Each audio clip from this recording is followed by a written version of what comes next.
Hey everyone, just a new video from my side. How is everybody doing? I hope all is fine in this great and wonderful world that we have. Of course, I'm being ironic. Anyway, let's stick to the subject of today, which is boom and bust cycles, which are quite usual in the developed or Western world, and have been usual for the past couple of centuries. If you think about it, if you actually study history and you look at it, it's been going on for quite a while now. The difference nowadays, or let's say the difference within the last 30 decades or so we're talking about 30 years of boom and bust, is that it has primarily been in the IT sector, in the technology sector. And this was mainly due to, Moore's law and computers getting faster and faster and more ubiquitous and cheaper. And then the internet, which happened in the early 90s. So you do have to look at it very pragmatically, and you do have to be very honest with yourself and not fall for whatever the publications and the experts and the I don't know, Warren Buffett's and whatever investors are doing. Make no mistake, we are entering a huge bubble burst right now, right? We are entering a huge bust, which is at the end of a pretty prolonged bubble, if you ask me, because it tied into a couple of things. So in the early 90s, let's just make a quick history of it. In the early 90s, we had the dot-com, early to mid and end of the 90s. The 90s were basically one big bubble and bust cycle for the dot-com, right? A lot of people were scrambling to buy as many web domains as possible. They were scrambling to make those domains. They were scrambling to get as big of a hole as possible on the market. Then once that burst, obviously you can't really put all that value into it and assume that it's going to work. Then we had the search engine bubble, which was mainly led by Google, and it was the main period when Google and a bunch of hardware companies were making huge profits because everybody wanted to search online, everybody wanted to have a computer, or a laptop. And so that was the next cycle. It was the cycle of the Google search decade, more or less. And that one didn't really burst as much as it fizzed away gradually, specifically once mobile devices, smart mobile devices, came into the picture. It kind of, actually, if I think about it, smart mobile devices actually helped Google not burst, right? Because it wasn't sustainable what they were doing anyway. Right. Anyway, so that was the next one. The after that one came the online content boom of the early 2010s, when YouTube and then later Twitch started getting as much as possible of the marketplace. So in other words, it was more or less the social media boom, because Facebook quickly followed. So a huge amount of fictional value was added to Facebook's bottom lines, and Google's and YouTube's and Twitch's, and all of these big tech companies that were providing social media while harvesting a huge amount of data from the users. And this was already happening prior, by the way.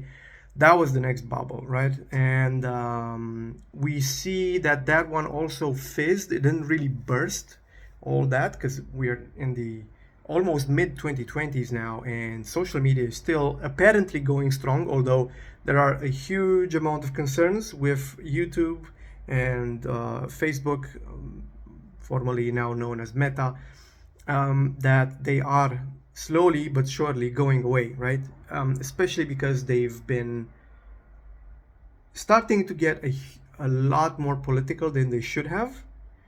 Which is also something that causes bubbles to burst, by the way. Like, once you start getting political and leaning heavily towards one side, and I'm not going to be picking sides here or saying which sides, but you all know which side all of these tech giant companies, these giant social media platforms are leaning towards. It's pretty damn obvious.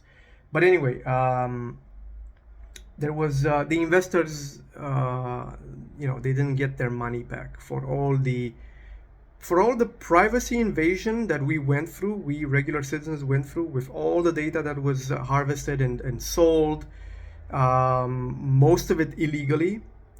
We didn't really get much.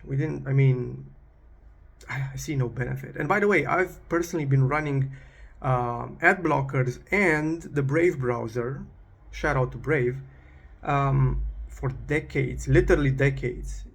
I think it was the early 2010s when I installed Brave, or when I switched to Brave. I don't remember exactly which year. But anyway, that was my choice. And I just don't care about online advertising. I don't care about buying a Dacia, which is something that is being advertised over here in Romania. I don't care about drinking Coca-Cola. I just don't care. I know about your brand. You're just wasting my time. I don't care about your brand.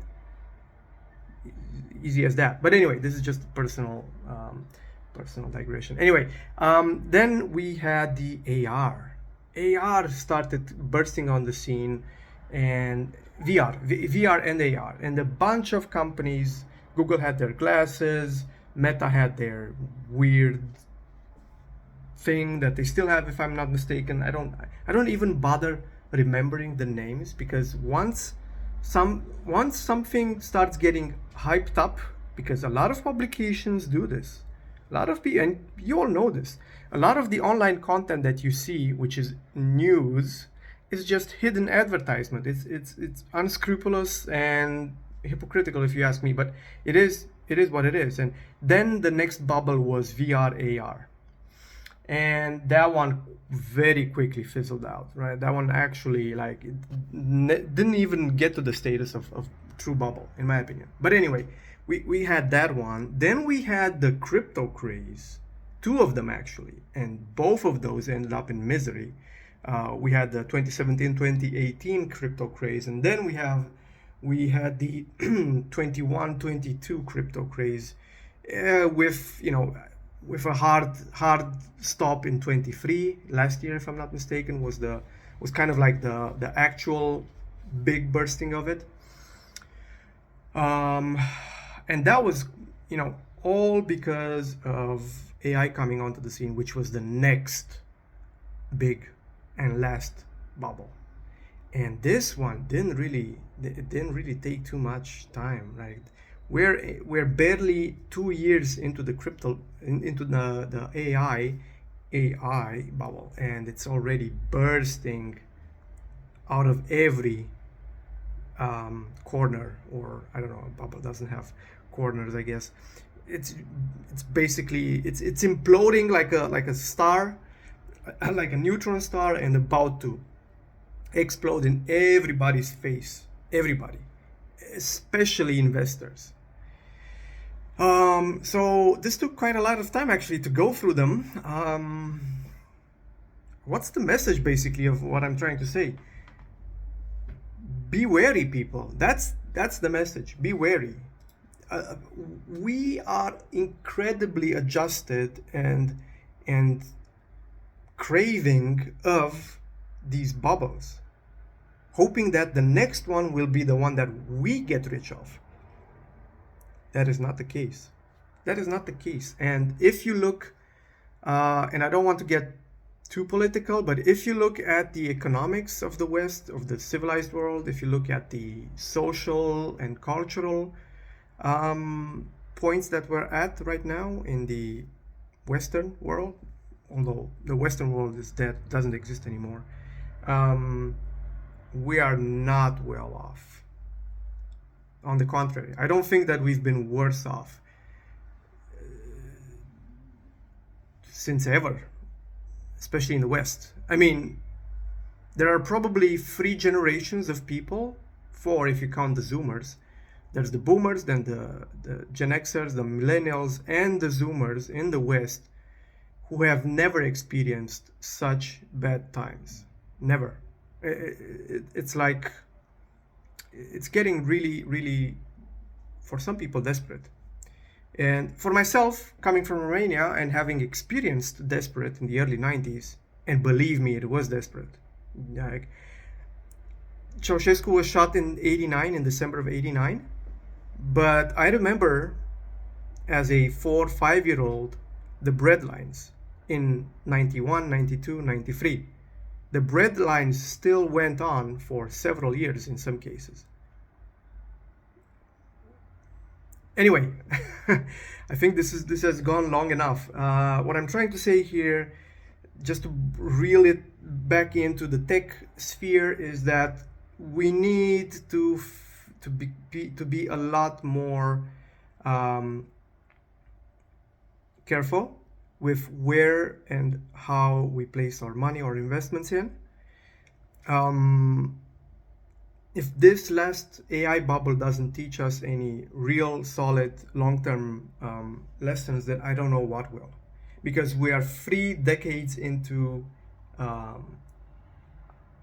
bubble and burst, hype and burst, and we are not better off at an individual level than we were in the 90s. We just not. It is just not correct.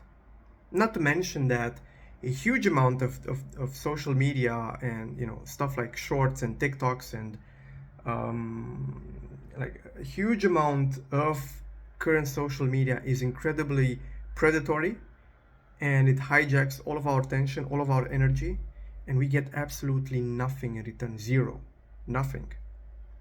So I'm a tech guy, but honestly, I've had enough of tech. This is not, for myself personally, this is not sustainable. This is I don't want my child to grow up abusing and being abused by social media. I don't want him buying meme coins and meme NFTs and meme stocks. That won't help him. I don't want him setting up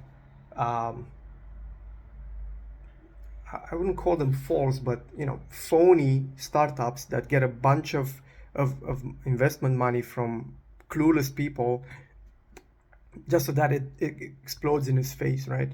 We have to be sustainable when it comes to tech. Actually, that's probably the message. We need to be sustainable, and sustainability means long-term planning. The shorting of tech has to stop. Anyway, I hope you guys have managed to stick through this video. Thank you for watching, and see you guys next time.